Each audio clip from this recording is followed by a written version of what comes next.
Welcome to Amudharani Rathnavel kitchen.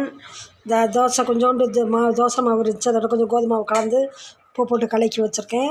இது தோசை ஊற்றுறதுக்கு.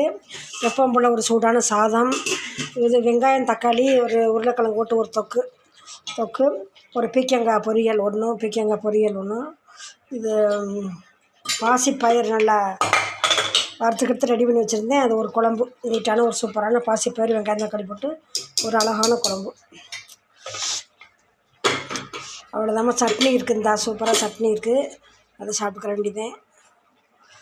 இது பீக்கங்காய் பொரியல், இது வெங்காயம் தக்காளி போட்டு ஒரு தொக்கு, ஒரு அழகான ஒரு தொக்கு,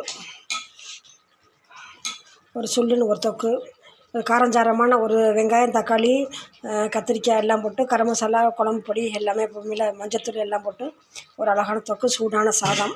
அவ்வளோதாம்மா. பாய்.